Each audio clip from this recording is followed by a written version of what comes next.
I-Kale, rape, collard greens, ubuchwepheshe boMgquba okanye ikhomposto encinane.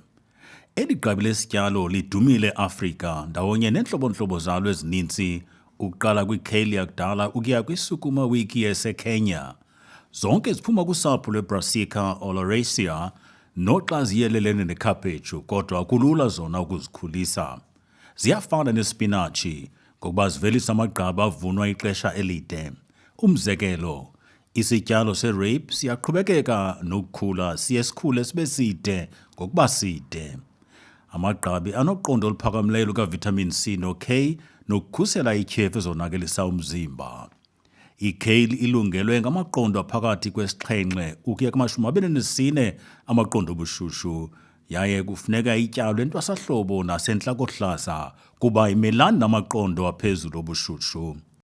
Ukuqelelana kwezityalo ngama-30 esentimitha kwimiqolo emithathu ekuma-37.5 esentimitha.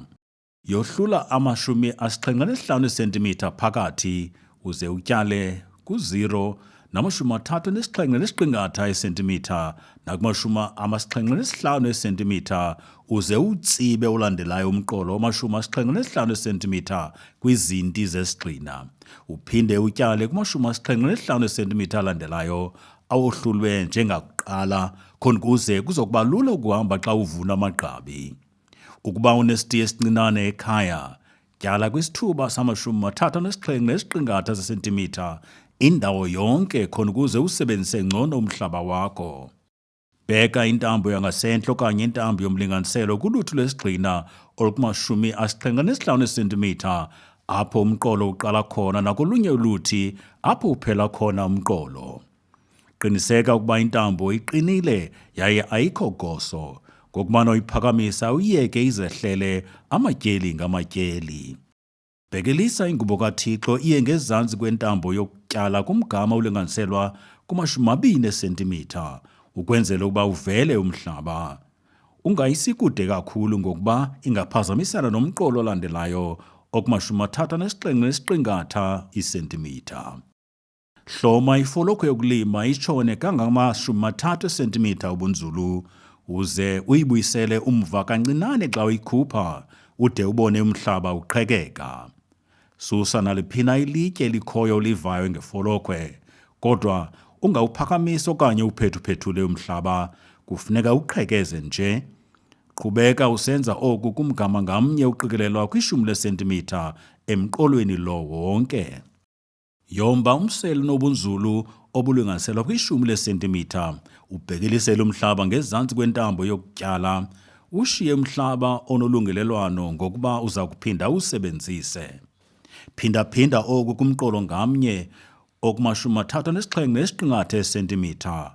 Oko ke kuza kwenza le kale yenze isigqumathelo esihle, kodwa ke khumbula ukushiya indledlana yokuhamba qho emva kwemiqolo emithathu khona ukuze kube lula ukuvuna amagqabi.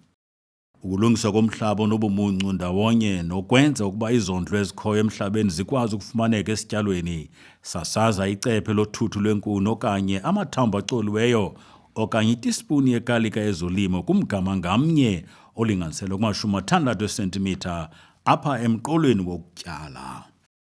Sasaza ngokulinganayo umgquba okanye ikhomposi elinganiselwa kuma-500 ml kumgama ngamnye olinganiselwa kuma-60 sentimitha okanye ububanzi bamagxa wakho kuwo wonke umsele.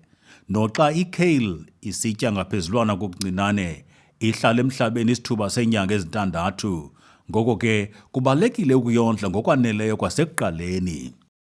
Yogquma izichumiso ngomhlaba olinganiselwa kwi-3 sentimitha kulaa nqumba ingezantsi khona ukuze utyale kubunzulu obukwisithuba sesibini sesentimitha. Oko ke kuqinisekisa ukwehlulwa kwembewu ye-kale nomgquba. Ukuba awuyohluli imbewu nomgquba, ayizukuntshula kakuhle imbewu ngokuba iza kuba itshiswe ngumgquba. Oku ke akunjalo xa usebenzisa ikhomposi kwinqanaba eliphezulu. Tyala imbewu ye-kale kubunzulu obulinganiselwa kwi-2 sentimitha, iqelelane imbewu nge-15 sentimitha, uze ugqume ngomhlaba ocolekileyo ukwenzela ukuntshula okunempumelelo. Emva kokuba intshulile, yisiphule enye khona ukuze ziqelelane izityalo ngama-30 sentimitha. Sukuyondlala ingubo ngaphezu kwemisele ide ibe imbewu intshulile, uze ke umbathise ngengubo uyokuma ngesikhondo sesityalo. Ingubo mayombathise umhlaba ngokugqibeleleyo, yaye umlinganiselo wokuphakama ube kwi-2.5 sesentimitha ukwenzela ukucinezela ukhula lungakhuli nokugcina ukufuma emhlabeni. Kusoloko kungcono ukutyala izithole ze-kale xa kuthelekiswa nokutyala imbewu. Yogquma zonke izichumiso ngomhlaba oyinqumba engezantsi ude umphezulu womhlaba ulingane. Beka ingubo elinganiselwe phaa kwi-2.5 sentimitha ukuphakama ngaphezu komsele wokutyala. Phambi kokuba utyale, usebenzise i-dibble stick ephaliweyo, uyijikelezise ngeli xesha uyigqithisa phezu kwengubo ukuya kumbindi womsele. Wenze umngxunya ofunwayo, izityalo ziqelelane ngama-30 sentimitha. Tyala izithole kumqolo wesibini okanye ophakathi, wakhe idayimani ukwenzela ukusebenzisa kakuhle umhlaba wakho. Bamba isithole endaweni yaso, uyityhilize ke i-dibble stick okanye ngeminwe yakho ecaleni, ubebukekelisa ukuze kutyhilizeke umhlaba kancinane usondele kwiingcambu zesithole. Xa uvuna, qala uqhawule la magqabi mabini angezantsi, ukwenzela ukuba la magqabi angasentla agcwalise esi sithuba. Izityalo ziza kuqhubeka zivelisa amagqabi ixesha elide. Wasuse namagqabi amadala okanye nesifo khona ukuze kuzokhula amagqabi amatsha nesityalo sibe sempilweni. Siye savuna amatyeli 6 ukuya kwa-8 ngeenyanga nje ezintandathu zotshintsha-tshintsho kwesi sitiya sesiboniso sokulima ngendlela kaThixo. Isishwankathelo: qhekeza imiqolo emithathu eka-37.5 sentimitha.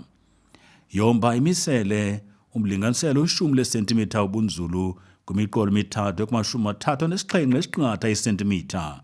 Shiya 75 sentimitha indledlana yokuba kube lula ukuvuna.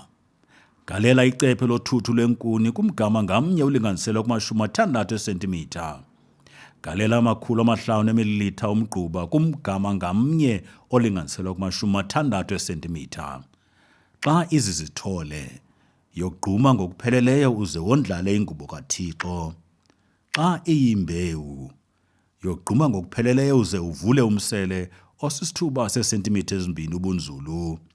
Izithole: tyala izithole ziqelelane ngokwesithuba ngama-30 sentimitha kwimiqolo emithathu eka-37.5 sentimitha enesicwangciso sedayimani.